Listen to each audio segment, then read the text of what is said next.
Bonjour à tous et bienvenue dans cette nouvelle vidéo, nouveau Firecast. Ça faisait longtemps, un petit podcast entre nous.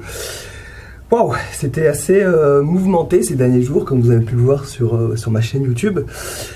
Et là, ça fait quoi? Je suis toujours à Siem Reap, ça doit faire dans un hôtel là, ça doit faire combien de temps? Ça doit faire au moins 18h, 18h15 que je suis tout seul dans cette chambre. J'ai pas mal tourné en rond. Parce que voilà, j'ai vécu une belle aventure et maintenant c'est retour à la vie normale. Vous allez me dire, ma vie normale n'est pas normale pour vous, certainement, parce que je continue le voyage, mais ça fait quand même un petit truc d'être tout seul. Donc voilà, la façon pour moi de me remettre sur le chemin, ça a été de m'isoler. La première fois que je fais ça, que je reste aussi longtemps enfermé dans un endroit paradisiaque comme celui-là, parce que je suis dans un bel hôtel en plus. Mais bon, j'avais besoin d'être seul, de souffler et de respirer, de réfléchir et En fait, j'ai vécu un truc tellement intense que maintenant que je me retrouve tout seul, je remets tout en question. C'est pas un mal en soi, je pense, parce que je me remets souvent en question et les remises en question, c'est ce qui me permet d'avancer, donc c'est pas plus mal. Et je voulais en profiter en faisant ce petit podcast pour répondre à une question. On m'a souvent posé la question, que ça soit, c'était pendant le raid, mais que ça soit au niveau de l'organisation ou au niveau des filles. Il y a une question qui me revenait quasiment tous les jours, c'est est-ce que tu ne te sens pas seul quand tu voyages? Et la réponse c'est non, je ne me sens pas seul. Bon, c'est sûr que les derniers jours j'étais entouré de 178 filles plus tout le membre du staff, donc ça faisait à peu près 250 personnes. Donc c'est sûr que quand je fais ce genre de choses, je suis pas tout seul. Mais c'est clair que le reste du temps, là, ça doit faire 3 mois là que je voyage, 3-4 mois que je voyage tout seul. Et je me sens pas seul en fait, parce que je suis focus sur mon projet qui est de développer cette chaîne YouTube, focus sur la préparation de mes futurs projets aussi, parce que je vous en parle souvent, mais je vais rentrer en France et je vais retrouver mon vélo pour pouvoir continuer l'aventure en vélo cette fois-ci. Donc non, je me sens pas seul parce que je suis trop, mon esprit est trop occupé à préparer ces projets. Je me sens seul, oui, mais il y a une chose qui me manque. C'est pas quelqu'un, c'est pas un être humain, c'est mon vélo en fait. C'est uniquement mon vélo. Mon vélo me manque. Vous allez me dire c'est con, ouais c'est con peut-être, mais mon vélo me manque. Je pense que c'est la dernière fois que je voyage sans mon vélo. Parce que là tous les projets, toutes les choses que j'envisage, ça se fera avec mon vélo. Donc s'il y a quelque chose qui me manque le plus en ce moment, c'est mon vélo. Donc voilà, j'ai hâte de le retrouver. Voilà, si je suis resté si longtemps en Asie, c'est parce que je voulais fuir l'hiver en France, et c'est pour ça que je transpire. Bon, j'ai coupé la clim pour pouvoir faire cette vidéo, mais ouais, donc c'est pour ça que je suis resté en Asie en fait. C'est pour fuir l'hiver, parce que mon projet de voyage, ça sera un projet en vélo. Je me vois pas voyager en vélo pour plusieurs raisons. La raison, c'est qu'il fait trop froid. Je me vois pas voyager en vélo en France en hiver. Je rectifie ma phrase. Déjà parce qu'il fait froid. Le froid, je crains, j'en peux plus. Enfin, j'aime pas trop le froid. Et ça, c'est la première raison. Mais encore, ça serait faisable si j'aurais eu du meilleur matos. Parce qu'en fait, j'ai remarqué quelque chose quand j'ai fait mon petit trip en vélo en France. C'était en octobre-novembre. Juste avant de partir ici en Asie, que ma caméra, la batterie de ma caméra se vidait super vite. Et donc voilà, moi mon principal plaisir c'est de faire des vidéos. Et comme j'ai pas du matos de ouf, au bout de 2 heures j'ai plus de batterie. Et donc comme je fais des sorties de 100 km, voilà, ça ne valait, enfin pour moi ça vaut pas le coup de faire ça en hiver. Voilà, c'est une raison toute bête. Vous allez me dire que mes problèmes sont futiles, mais voilà, c'était juste une question d'organisation. Mais je voulais rester un peu en Asie, déjà aussi pour m'isoler, pour pouvoir me remettre en question encore et puis voyager tout seul, chose que j'avais jamais fait. Donc voilà, donc c'est ça. Donc c'était la question, elle m'est revenue souvent et ça me faisait trop rien, j'avais un peu peur de cette question, qu'est-ce que tu te sens seul? Parce que oui, je suis seul, mais je me sens pas seul, voilà, tout simplement. Et donc c'était la question qu'on m'avait posée souvent.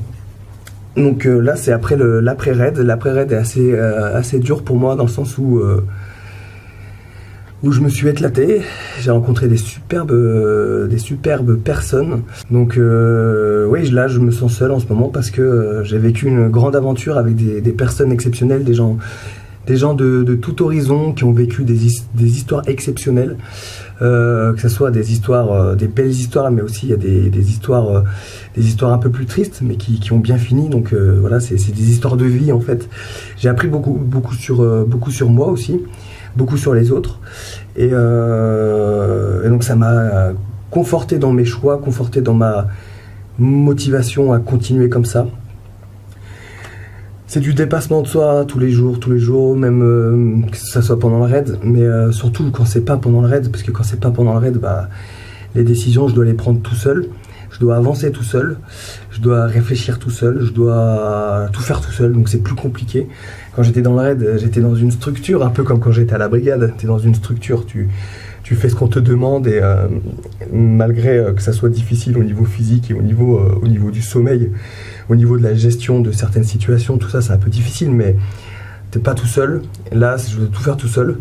Donc ouais, c'est ça en fait, c'est l'après-raid qui est difficile, mais je sais que je vais me remettre sur la route et que ça va aller mieux. Là, c'est juste la petite période transitoire. Donc ça fait à peu près 18 heures que je suis dans cette chambre. Je vais bouger là parce que voilà, il est temps de bouger. Je me suis mis en mode retraite spirituelle et c'est marrant, vous allez vous dire, parce que depuis que j'allume la caméra, ça va mieux. Je crois qu'en fait, ce qui me permet d'aller bien, c'est de faire des vidéos. C'est vrai, hein, c'est tout con. Et en passant, merci pour vos réactions par rapport à mes vidéos du raid. Ça m'a fait super plaisir. J'ai eu des super beaux commentaires. J'en ai eu beaucoup moins que quand je fais des vidéos pompiers. Mais le peu que j'ai eu, c'était des beaux commentaires. Certaines personnes m'ont dit que c'était mes meilleures vidéos. Et ça m'a vraiment fait plaisir. Donc c'est cool, je vais essayer de continuer à faire ce genre de vidéos, ce genre de vlog. Et voilà, donc là, pendant cette période de retraite, j'ai beaucoup pensé sur ce que je voulais faire, ce que je voulais pour moi. J'ai décidé de descendre dans le sud du Cambodge, à Kampot, continuer un voyage seul, voilà, et après je suis jamais allé à Kampot, je suis jamais allé dans ce coin.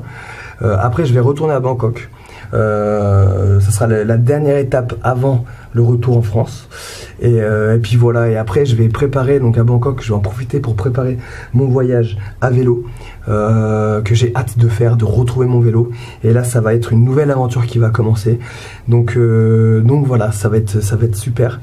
Voilà pour mes projets, mes futures aventures. C'est tout ce que je voulais vous dire. C'est une petite vidéo comme ça, c'est marrant parce que j'ai commencé cette vidéo, j'avais pas le moral, et je la finis avec le moral, donc c'est cool. C'est vraiment une thérapie, cette caméra, et le fait de faire des vidéos.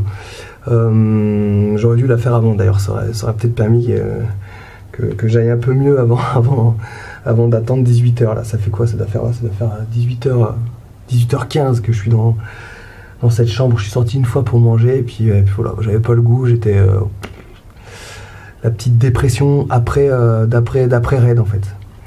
Raid Amazon, c'était une superbe aventure, j'ai vraiment kiffé. Donc voilà pour les mises à jour, pour mon futur.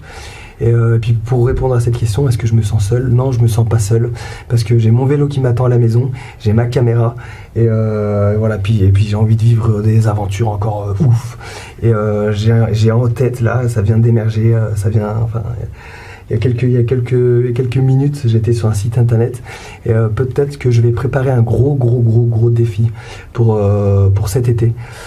J'y réfléchis. Je vous balance ça, c'est en coup de vent comme ça, parce que je ne suis pas sûr. Mais il y aura peut-être un gros défi qui arrive. Donc voilà, merci d'avoir regardé cette vidéo, c'était vraiment une petite vidéo à l'arrache. Une petite vidéo transitoire entre la vidéo d'hier et la vidéo de demain. Et puis voilà, donc je vais aller chercher mon billet pour Kampot, pour le sud. Ça va être certainement un bus de nuit. Et puis voilà, on se retrouve donc pour de nouvelles aventures. Ça va être génial encore une fois. Et ça va être différent. Voilà, la vie c'est fait de plein de choses différentes. Et là, ça va être une nouvelle aventure qui se prépare. Merci en tout cas d'avoir regardé cette vidéo, ça va beaucoup mieux. Et on se retrouve donc demain pour une nouvelle vidéo. Rompez, que Sainte Barbe vous protège. Je suis sur le starting block. Enjoy!